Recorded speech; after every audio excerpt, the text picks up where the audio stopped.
¿Te imaginas ser víctima de una asesina en serie en los años 90? Y ahora reencarnarte, recordando todo y dando detalles de cómo sucedió. Quédate hasta el final para entender esta historia real. En las calles empedradas de Xochimilco, donde el aroma del café de olla se mezcla con el humo de los tamales matutinos, vivía una familia que jamás imaginó que su tranquila existencia se convertiría en uno de los casos de reencarnación más perturbadores de América Latina. Los Martínez eran una familia típica de clase trabajadora. Carlos, plomero en una empresa local, y su esposa Elena, costurera en un taller del barrio, habían construido una vida sencilla pero feliz en una casa de adobe pintada de azul cielo. Su única hija, Lucía, había nacido en una lluviosa mañana de septiembre del 2003, justo cuando los periódicos comenzaban a reportar los primeros asesinatos de ancianas en la Ciudad de México. Desde el primer momento, Elena notó algo diferente en los ojos de su bebé. No era solo la inteligencia precoz que muchas madres creen ver en sus hijos, sino una profundidad que la inquietaba. Era como si esos ojos café hubieran visto cosas que una recién nacida no debería conocer. Una tristeza antigua que no correspondía a su edad. Durante los primeros 4 años, Lucía fue una niña aparentemente normal. Jugaba con muñecas, le encantaban las canciones de Juan Gabriel y corría por el patio persiguiendo a Canela, su perrita chihuahueña. Pero había pequeños detalles que Elena comenzó a notar y que anotaba secretamente en un cuaderno que guardaba bajo llave. Lucía tenía pesadillas terribles. Cada noche despertaba gritando sobre manos fuertes y la señora que no podía respirar. Cuando Elena la consolaba, la niña susurraba cosas que partían el corazón. Las manos aprietan mucho, mami. No puedo gritar. Hay una mujer muy grande que me lastima. También tenía una obsesión extraña con las puertas y las cerraduras. Revisaba constantemente que estuvieran cerradas con llave, y cuando veía ancianas en la calle, se escondía detrás de Elena como si tuviera miedo. No quiero que la señora mala las vea, decía con una ansiedad que no era normal en una niña tan pequeña. Pero lo más inquietante era su forma de jugar. Mientras otras niñas jugaban a las comiditas o a las princesas, Lucía recreaba escenas extrañas con sus muñecas. Las acostaba en el suelo, les ponía las manos en el cuello y susurraba: «Ya no te va a doler, abuelita. Ya no va a venir la mujer mala». Elena observaba estos juegos desde la cocina, sintiendo un nudo en el estómago que no sabía explicar. ¿De dónde sacaba una niña de 4 años esas ideas tan oscuras? La televisión de su casa solo sintonizaba programas infantiles y novelas. Nunca habían hablado de violencia o muerte frente a ella. Las pesadillas se volvieron más frecuentes conforme Lucía crecía. No eran los miedos típicos de los niños, monstruos debajo de la cama o fantasmas en el closet. Eran específicas, detalladas, llenas de una angustia real que helaba la sangre. «Mami, la señora grande tiene las manos muy fuertes. Usa algo azul en las manos y huele a hospital», decía Lucía una madrugada, temblando en los brazos de Elena. «Dice que viene a ayudarme, pero me lastima mucho el cuello».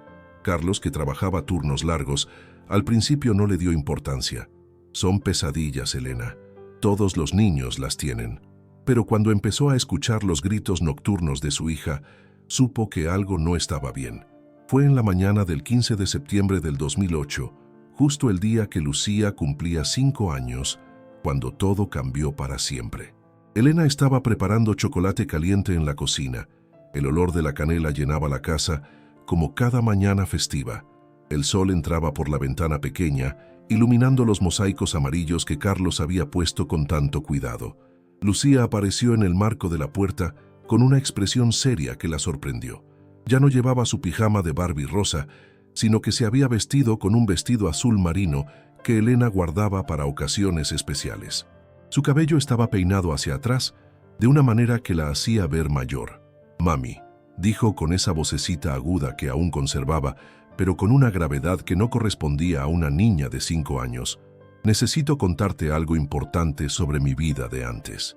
Elena dejó de revolver el chocolate y se volteó hacia su hija, sintiendo un escalofrío inexplicable recorrerle la espalda. El aire de la cocina pareció volverse denso, como antes de una tormenta. «¿Tu vida de antes? ¿De qué hablas, mi amor?». Lucía se acercó y se subió a una de las sillas de madera de la cocina, acomodándose como lo haría un adulto que está a punto de tener una conversación seria. Sus pequeñas manos se colocaron sobre la mesa con una formalidad que asustó a Elena. Antes de ser Lucía, yo era una señora que se llamaba Carmen Rodríguez. Tenía 73 años, el cabello blanco, vivía sola en un departamento pequeño cerca del mercado de doctores y la mataviejitas me mató. El mundo de Elena se detuvo. La cuchara de madera cayó al suelo con un ruido seco que resonó en el silencio súbito de la cocina. Las palabras de su hija flotaron en el aire como humo negro, imposibles de ignorar. El corazón de Elena comenzó a latir tan fuerte que estaba segura de que Lucía podría escucharlo. Apagó la estufa con manos temblorosas y se sentó frente a su hija, mirándola directamente a los ojos. El chocolate se enfrió lentamente en la olla, mientras el mundo de Elena se resquebrajaba con cada palabra que salía de los labios de su pequeña. ¿La mataviejitas? ¿Cómo sabes ese nombre, mi amor? Lucía la miró con una paciencia que no correspondía a su edad, como si estuviera explicando algo obvio a un adulto que no entendía. Sus pequeñas manos jugaban nerviosamente con el borde de su vestido azul. ¿Por qué ella me mató, mami? Llegó a mi casa diciéndome que era enfermera del gobierno. Traía una bata blanca y guantes azules de látex. Olía a alcohol, a cigarros y a ese perfume barato que venden en los tianguis. Elena sintió que el aire se volvía denso, como si las paredes de su pequeña cocina se estuvieran cerrando. Todos en México conocían a la mataviejitas. Juana Barraza había aterrorizado a la Ciudad de México entre 1998 y 2006, asesinando a decenas de mujeres mayores que vivían solas. Los medios habían cubierto exhaustivamente el caso cuando fue capturada en enero de 2006, 2 años antes de esta conversación imposible. ¿Y qué más recuerdas de esa señora Carmen? Lucía cerró los ojos, como si estuviera viendo una película en su mente. Su rostro se tranquilizó y por un momento pareció mucho mayor de lo que era. Vivía en el 4º piso de un edificio color café en la colonia Doctores. Mi departamento era pequeñito, apenas 2 cuartos. Tenía una sala con un sillón verde de tela gastada y una mesa de madera donde comía viendo la televisión. En la cocina había una estufa vieja marca Kelvinator que hacía ruido cuando la encendía. La niña abrió los ojos y continuó con una naturalidad que helaba la sangre. Tenía un gato negro que se llamaba Negrito. Era gordito y le gustaba dormir en mi cama. Ronroneaba muy fuerte, especialmente cuando hacía frío. También tenía una planta de geranios rojos en la ventana de la sala que regaba todas las mañanas después de desayunar. Elena se llevó las manos a la boca. Su hija de 5 años estaba describiendo una vida completa, con detalles específicos que una niña no podría inventar. Los nombres de las marcas, los colores exactos, las rutinas cotidianas. En la pared de la sala tenía una foto grande de la Virgen de Guadalupe y abajo, en una mesita de vidrio, la foto de mi boda con Rodrigo. También tenía un florero azul que me había regalado mi mamá antes de morir. ¿Y cómo era Carmen por dentro, mi amor? Era muy solitaria, respondió Lucía con una tristeza que partía el alma. Mis hijos ya no me visitaban mucho. Roberto vivía en Guadalajara y María Elena estaba muy ocupada con sus niños. Mi esposo había muerto hacía 5 años de un infarto. Me la pasaba viendo novelas y tejiendo suéteres para mis nietos que casi nunca venían. Lucía se bajó de la silla y caminó hacia la ventana, mirando el patio donde Canela dormía bajo el nopal. El sol de la tarde creaba sombras largas que se movían con el viento. Extrañaba mucho a mi esposo. Se llamaba Rodrigo y era taxista. Manejaba un Tsuru amarillo con verde. Teníamos una foto de nuestra boda en la mesita de la sala. Yo llevaba un vestido blanco sencillo que me había prestado mi hermana, y él un traje azul marino que había comprado a crédito. La voz de la niña se quebró ligeramente, como si las emociones de Carmen estuvieran filtrándose a través del tiempo. Nos casamos en la iglesia de San Judas Tadeo un 14 de febrero. Él me llevó flores todos los días durante nuestro noviazgo, claveles rojos que compraba camino a su trabajo. Elena sintió un escalofrío. ¿Cómo podía su hija conocer tantos detalles íntimos de una vida que nunca había vivido? El día que llegó esa mujer, yo estaba tejiendo un suéter rosa para mi nieta Sofía. Era su cumpleaños número 7, y quería darle algo bonito, aunque sabía que tal vez no me iba a visitar. Sus papás siempre estaban muy ocupados. Elena se acercó a su hija y se arrodilló a su altura, tomando sus pequeñas manos entre las suyas. ¿Cómo llegó esa mujer a tu casa? Tocó la puerta como a las 3 de la tarde. Yo estaba viendo mi novela favorita, Corazón Salvaje, el capítulo donde Juan del Diablo se pelea con Aimé. Cuando escuché el timbre, pensé que tal vez era María Elena con los niños. Lucía comenzó a temblar ligeramente, pero continuó con una determinación extraña. Cuando abrí la puerta, vi a una señora muy alta, como de 40 y tantos años, morena, con el cabello recogido en una cola. Era robusta. Se veía fuerte como si hiciera ejercicio. Traía una credencial colgada del cuello. ¿Qué te dijo? Me dijo que venía del centro de salud de la colonia, que el doctor había mandado a una enfermera para revisarme la presión porque tenía tiempo que no iba a consulta. Yo le creí porque efectivamente había faltado a mis citas. La dejé pasar y cerré la puerta con seguro. Elena sintió náuseas anticipadas por lo que vendría después. Me pidió que me sentara en el sillón verde. Sacó un aparato para medir la presión de una bolsa blanca, pero cuando se acercó, sentí que algo estaba mal. Sus ojos eran muy fríos, como los de una persona que no siente nada. No me miraba como miran los doctores o las enfermeras de verdad. La niña se abrazó a sí misma, exactamente como hacía Carmen cuando tenía frío en las noches solitarias. De repente, sin que me diera cuenta, puso sus manos en mi cuello. Eran muy fuertes, como las de un hombre que trabaja cargando cosas pesadas. Traté de gritar, pero no pude. Traté de quitármela de encima, pero era muy pesada. Sentí como si me fuera quedando sin aire. Elena quiso detenerla, pero algo en la expresión de Lucía le decía que necesitaba contar toda la historia. Lo último que vi fue a Negrito corriendo a esconderse debajo de la mesa del comedor. Tenía mucho miedo. Sus ojos estaban muy grandes. También vi el suéter rosa que estaba tejiendo, tirado en el suelo junto a las agujas. Lucía volteó hacia su madre con lágrimas en los ojos, pero también con una extraña paz. Después todo se puso negro y ya no sentí nada, pero no era como cuando te duermes, era diferente, como si me fuera flotando hacia arriba y pudiera ver todo desde el techo. ¿Qué más viste? Vi cuando esa mujer buscó en mi casa, abrió todos los cajones, tomó los pocos pesos que tenía guardados en una lata de galletas y se llevó mi radio pequeño. También vi cuando llegaron los vecinos al día siguiente, porque Negrito estaba maullando mucho en la puerta. Elena abrazó a su hija, sintiendo cómo todo su mundo se tambaleaba. No sabía qué responder, no sabía qué pensar. Lo único que sabía era que las palabras de Lucía sonaban demasiado reales, demasiado específicas, demasiado dolorosas para ser producto de la imaginación de una niña. ¿Por qué me acordé de todo esto hasta ahora, mami? ¿Por qué antes no podía recordar bien? No lo sé, mi amor, no lo sé. Esa tarde, después de que Carlos regresó del trabajo oliendo a tubería y soldadura, Elena le contó todo lo que había pasado.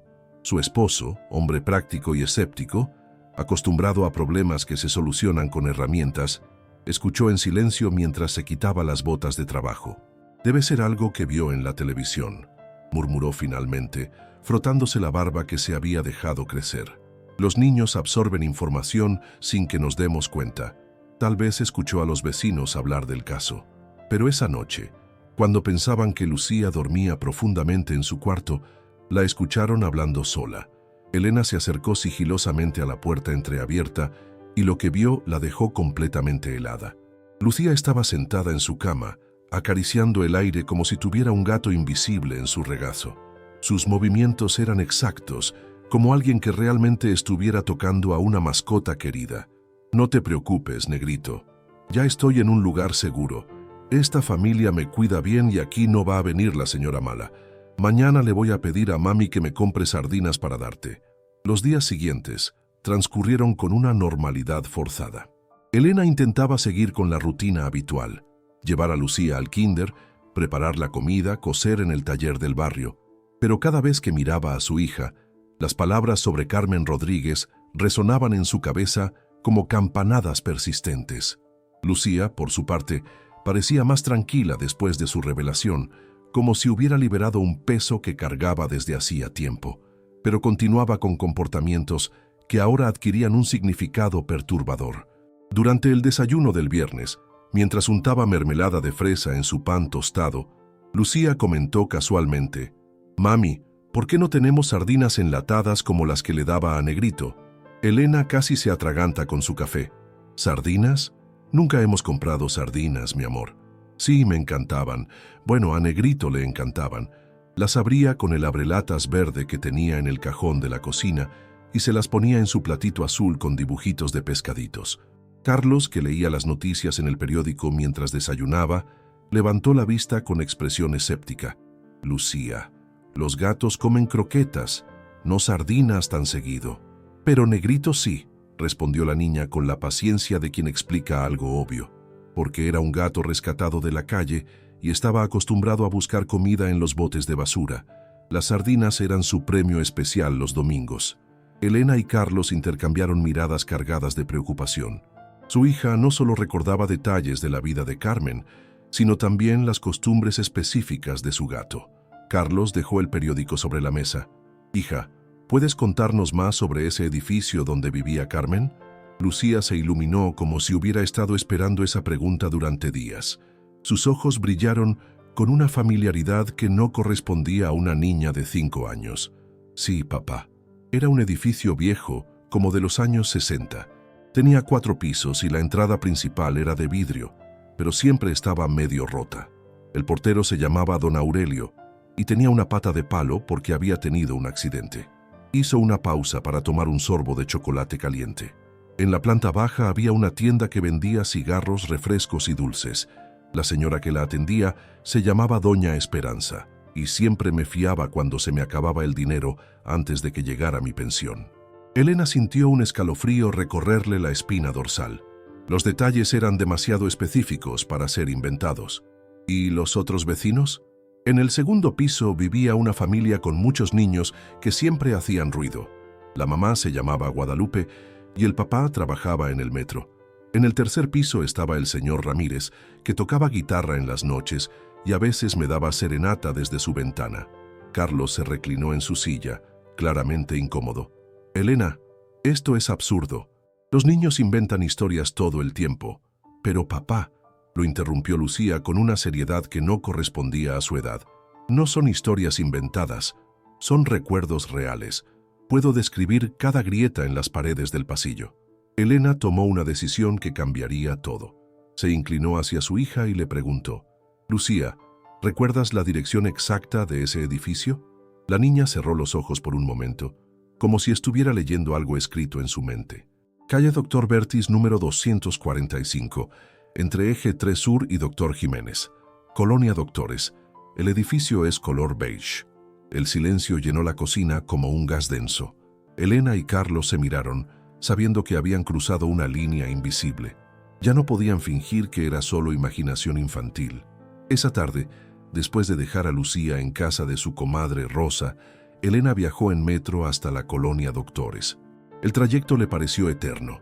Cada estación que pasaba la acercaba más a una verdad que no estaba segura de querer enfrentar.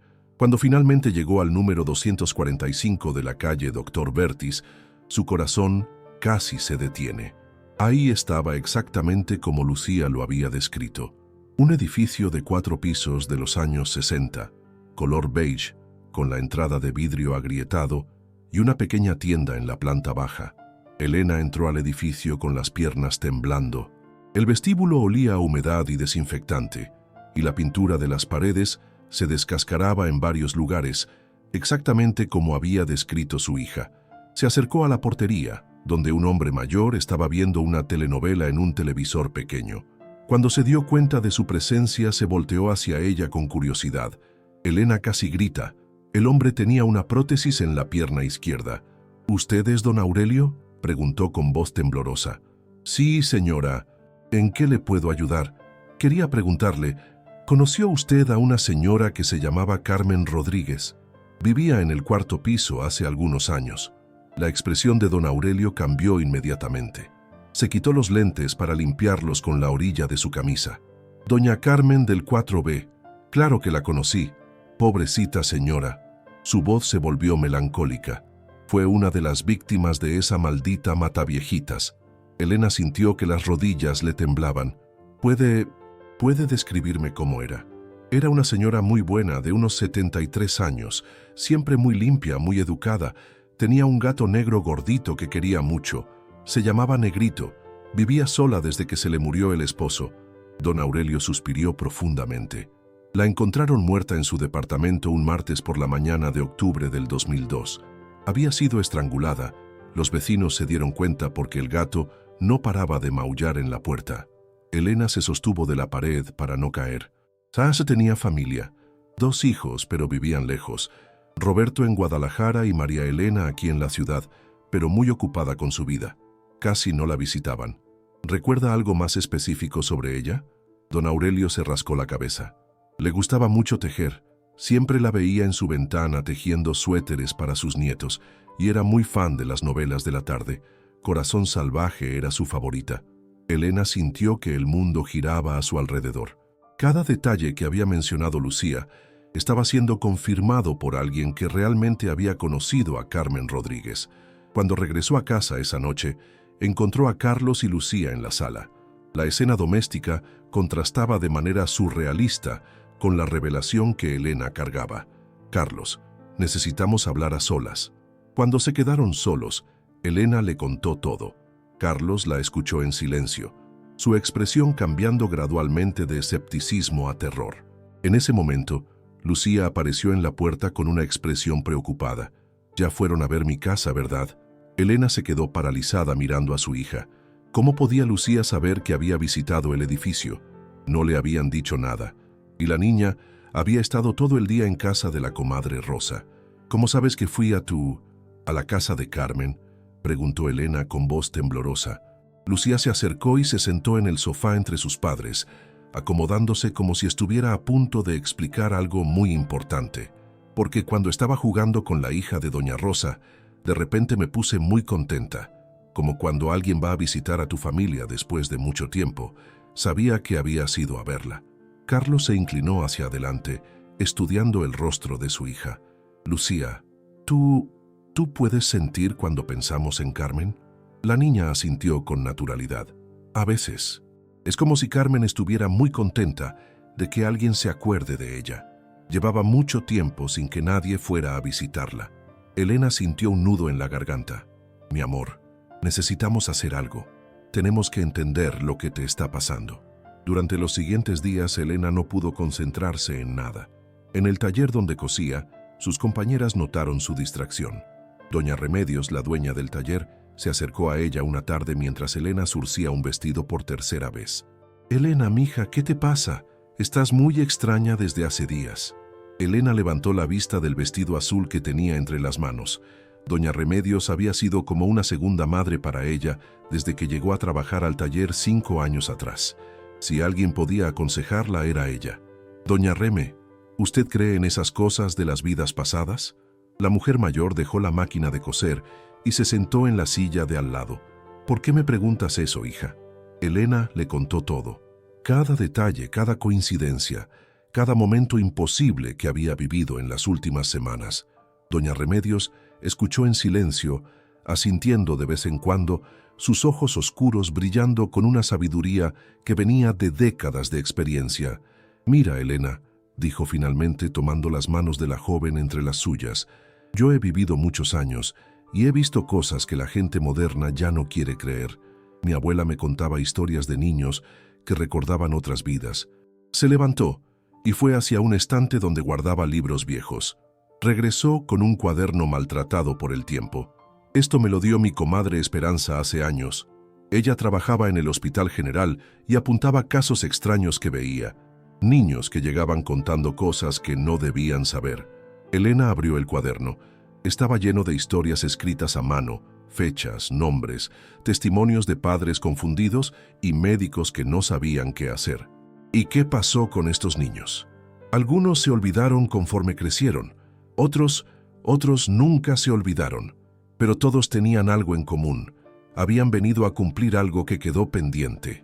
Doña Remedios señaló una historia en particular. Este niño, Miguelito, recordaba ser un hombre que había muerto en un accidente de trabajo. Sabía dónde había escondido dinero para su familia. Cuando lo llevaron al lugar, encontraron exactamente lo que había dicho. Elena leyó la historia con el corazón acelerado. Creo que tu hija trajo algo importante que hacer y creo que necesitas ayuda de alguien que entienda estas cosas. Esa noche, Elena le contó a Carlos sobre la conversación con doña Remedios. Su esposo, que había pasado los días en un silencio pensativo, finalmente habló. He estado preguntando en el trabajo. Mi compadre Joaquín me contó de un doctor que estudia estos casos. Se llama Dr. Hernández y trabaja en la UNAM. Dice que es muy serio, que no es de esos charlatanes. Elena sintió una mezcla de alivio y nerviosismo. ¿Crees que deberíamos llevarlo? Creo que ya no podemos fingir que esto va a desaparecer solo. Al día siguiente, mientras Lucía estaba en el kinder, Elena llamó al número que Carlos había conseguido. Una secretaria amable le explicó que el doctor Hernández efectivamente estudiaba casos de memoria anómala en niños, pero que tenía una lista de espera muy larga. Sin embargo, dijo la secretaria, si el caso es urgente o particularmente documentado, el doctor puede hacer una excepción. Elena describió brevemente la situación de Lucía. Hubo una pausa larga del otro lado de la línea. Señora Martínez, ¿me puede repetir el nombre de la víctima que su hija dice recordar? Carmen Rodríguez. Fue asesinada por la Mata Viejitas en octubre del 2002. Un momento, por favor. Elena esperó, escuchando voces al fondo y el sonido de papeles siendo movidos. Finalmente la secretaria regresó. Señora Martínez, el doctor quiere verlas la próxima semana.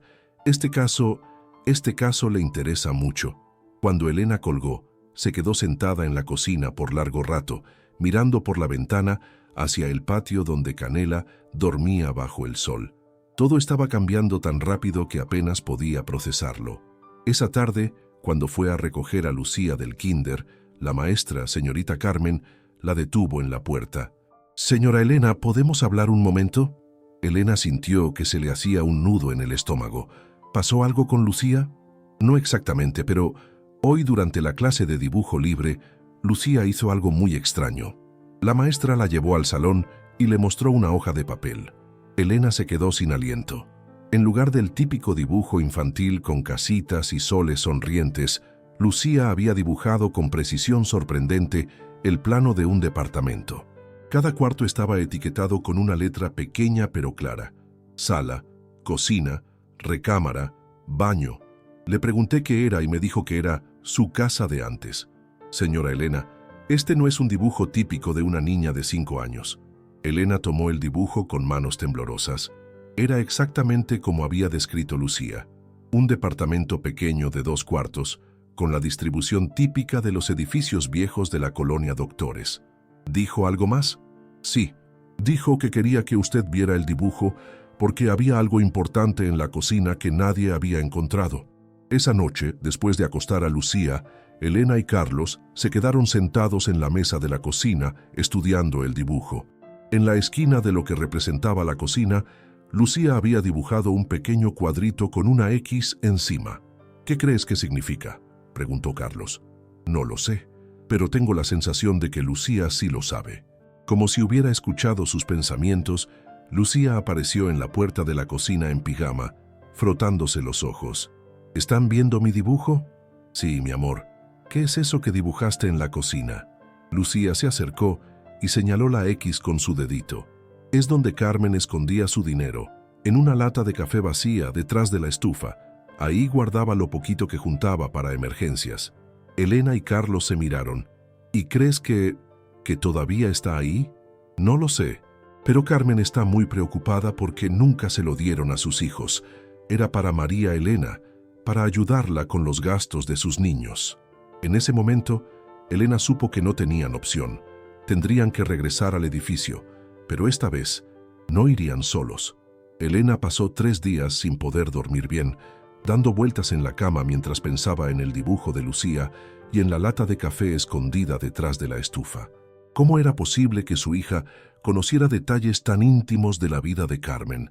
Y si tenía razón sobre el dinero, ¿qué significaba eso realmente? El martes por la mañana, mientras preparaba el desayuno, Elena tomó una decisión. Llamó a su hermana Guadalupe, que trabajaba como asistente social en el DIF. Lupe, necesito tu ayuda con algo muy extraño. ¿Qué pasa, hermana? Suenas muy nerviosa. Elena le contó toda la historia. Guadalupe escuchó en silencio, interrumpiendo solo para hacer preguntas específicas sobre fechas y nombres. Elena, esto que me cuentas es muy fuerte, pero he visto casos similares en mi trabajo. Niños que saben cosas que no deberían saber. ¿Qué crees que debería hacer? Primero, necesitamos verificar si realmente hay familiares de Carmen Rodríguez. Si los hay, tienen derecho a saber si hay pertenencias que no fueron entregadas. Guadalupe hizo algunas llamadas y para el viernes ya tenía información. Encontré a María Elena Rodríguez, la hija de Carmen. Trabaja como empleada doméstica en Las Lomas. Elena, cuando le mencioné el nombre de su mamá, se puso a llorar. ¿Quiere conocer a Lucía? Más que eso. Dice que siempre sintió que algo había quedado pendiente en el departamento de su mamá. Pero cuando fueron a recoger las cosas, los hijos del dueño los presionaron mucho para salir rápido. El sábado por la mañana, Elena, Carlos y Lucía se encontraron con María Elena Rodríguez frente al edificio de la calle Doctor Bertis. María Elena era una mujer de unos 45 años, delgada, con el cabello recogido en una cola y los ojos hinchados como si hubiera llorado recientemente. Cuando vio a Lucía, se quedó inmóvil por varios segundos.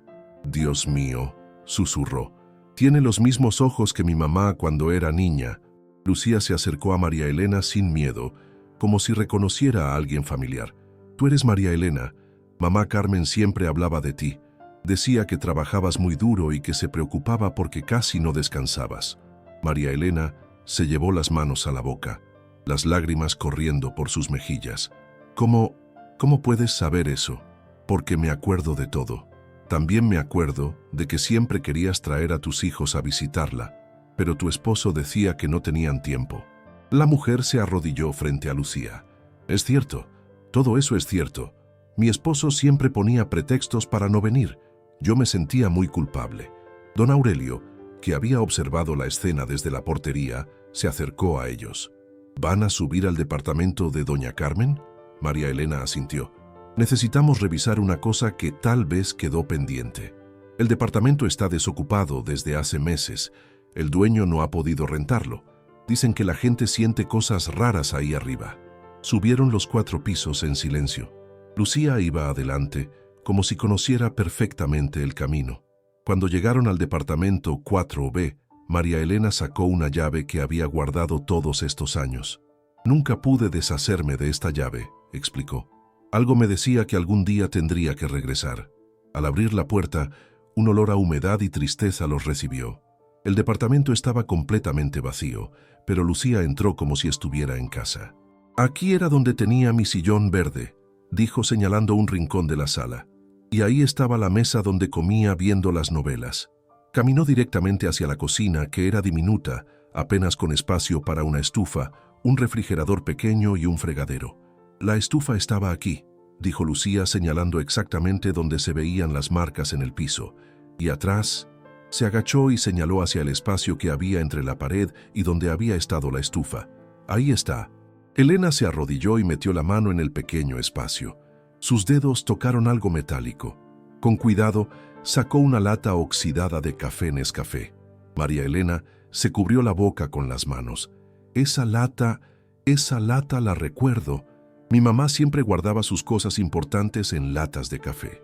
Elena abrió la lata con cuidado. Adentro había billetes enrollados, algunos documentos amarillentos y una carta doblada.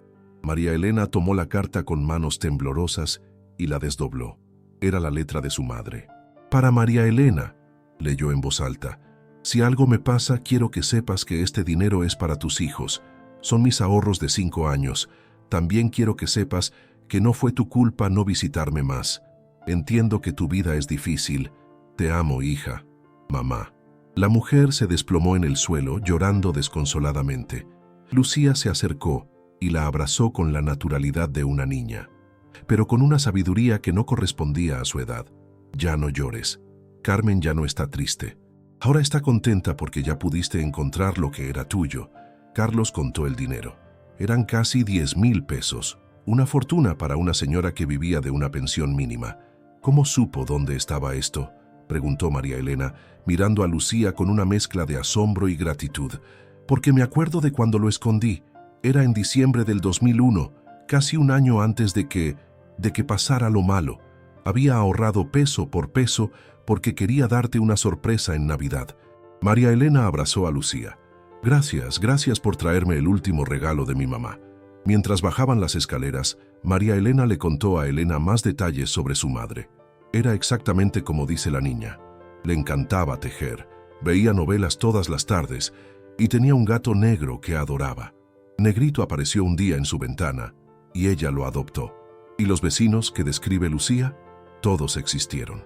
Doña Guadalupe del segundo piso, el señor Ramírez que tocaba guitarra, Patricia, la del departamento de al lado. Todo es real. ¿Nunca le contaste estas cosas a nadie? ¿Nunca salió en las noticias? No. Los detalles de la vida diaria de mi mamá solo los sabíamos la familia. Y tampoco hablamos mucho del tema porque dolía demasiado. Cuando llegaron a la calle, María Elena se despidió de ellos con lágrimas en los ojos. No sé cómo explicar lo que pasó hoy, pero siento que mi mamá finalmente está en paz, y yo también. En el camino de regreso a casa, Lucía se quedó dormida en el asiento trasero del taxi. Elena la observaba, tratando de entender cómo era posible que su pequeña hija hubiera reunido a una madre con el último mensaje de amor de su hija muerta. ¿Crees que esto ya acabó?, preguntó Carlos en voz baja.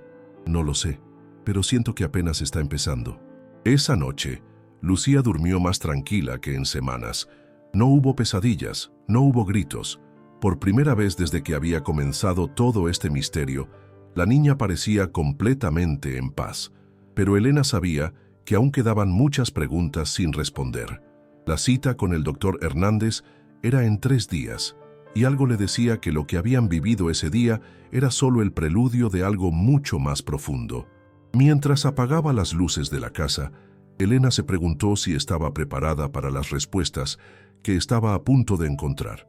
El consultorio del doctor Hernández estaba ubicado en Ciudad Universitaria, en un edificio moderno que contrastaba con las calles empedradas de Xochimilco, donde vivían los Martínez. Elena caminaba nerviosa por el pasillo, mientras Carlos sostenía la mano de Lucía, que parecía sorprendentemente tranquila para una niña de 5 años que estaba a punto de ser evaluada por un especialista. «Familia Martínez», llamó una enfermera con voz suave.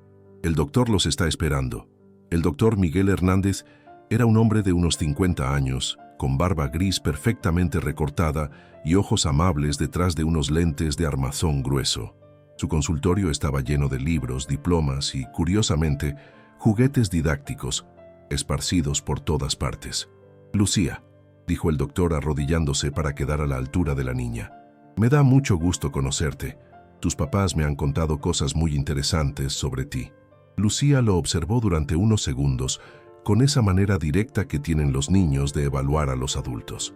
«¿Usted me cree, doctor? ¿Creerte qué, Lucía? Que yo era Carmen antes de ser Lucía».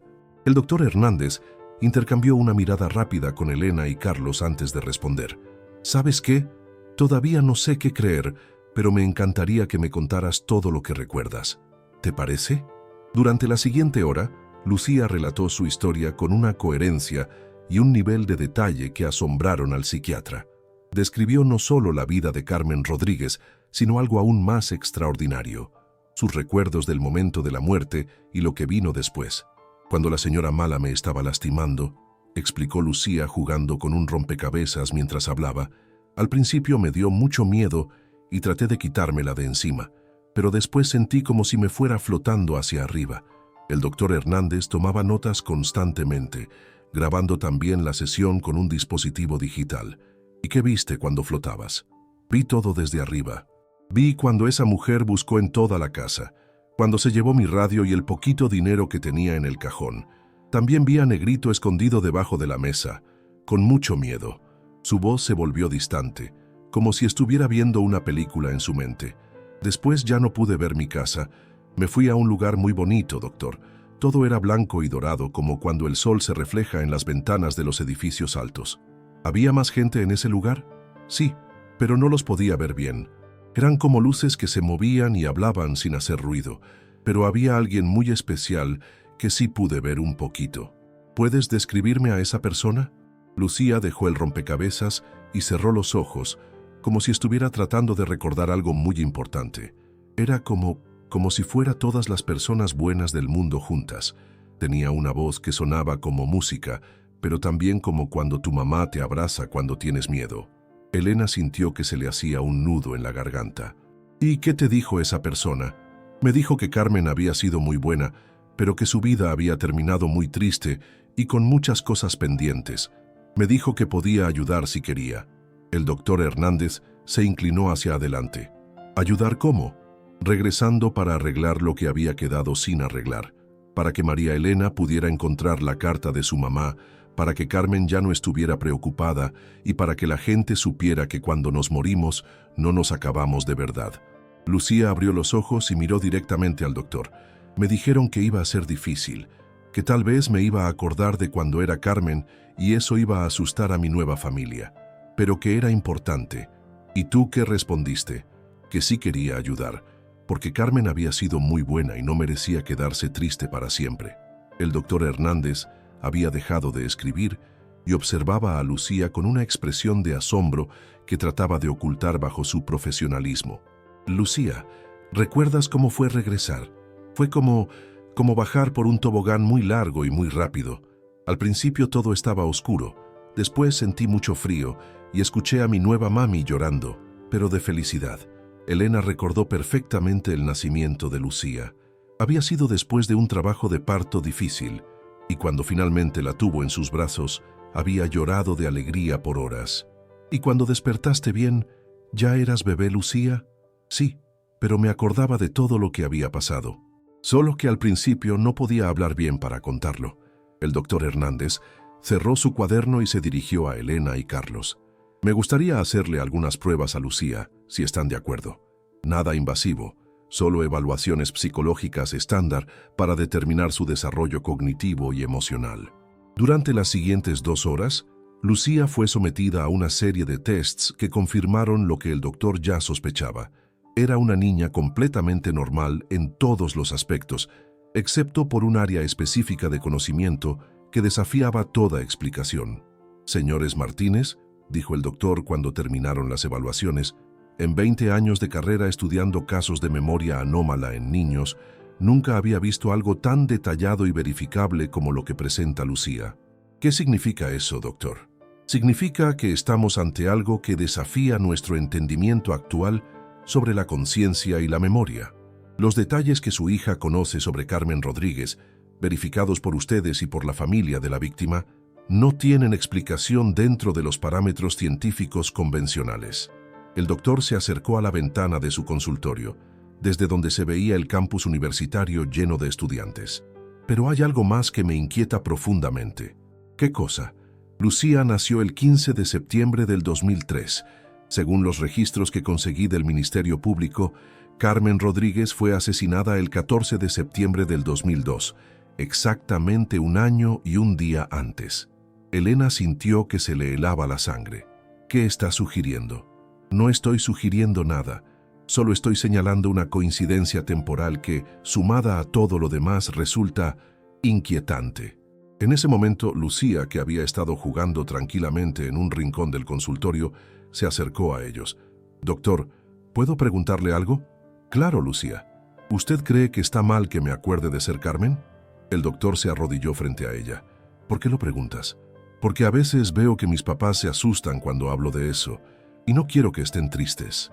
Elena se acercó y abrazó a su hija. «No estamos tristes, mi amor. Solo estamos confundidos». «Pero yo ya no estoy confundida», dijo Lucía con una sonrisa.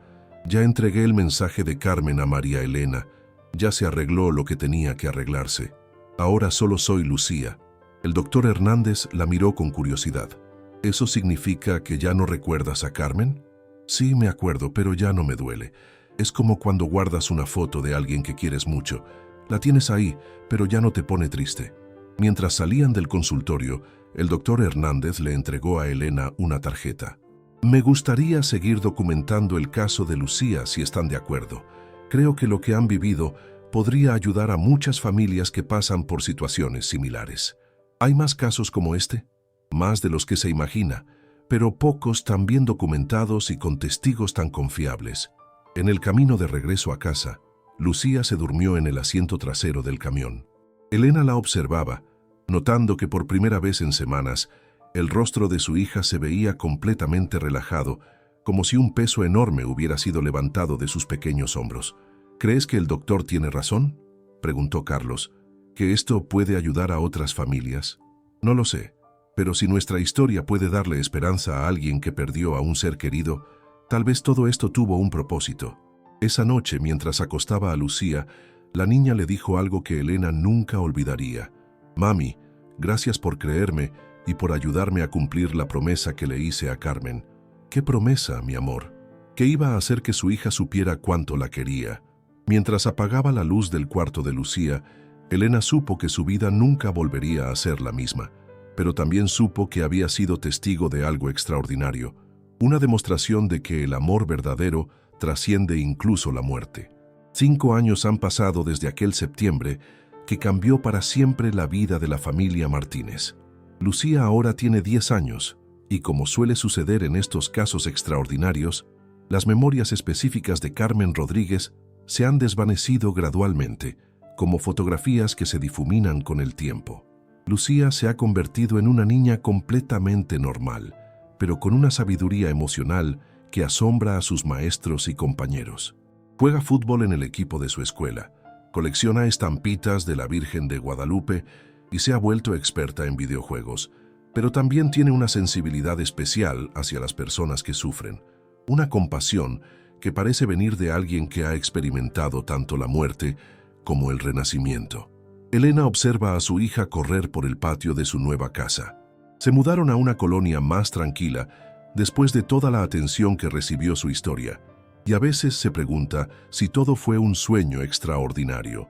Pero basta con ver la fotografía enmarcada de Carmen Rodríguez que María Elena les regaló para recordar que fue absolutamente real. ¿Extrañas a Carmen?, le preguntó Elena a Lucía hace algunos meses, cuando cumplió 10 años. Lucía reflexionó por un momento, con esa seriedad que aún conserva para los temas importantes. «No la extraño, mami, porque ella sigue aquí», se tocó el pecho.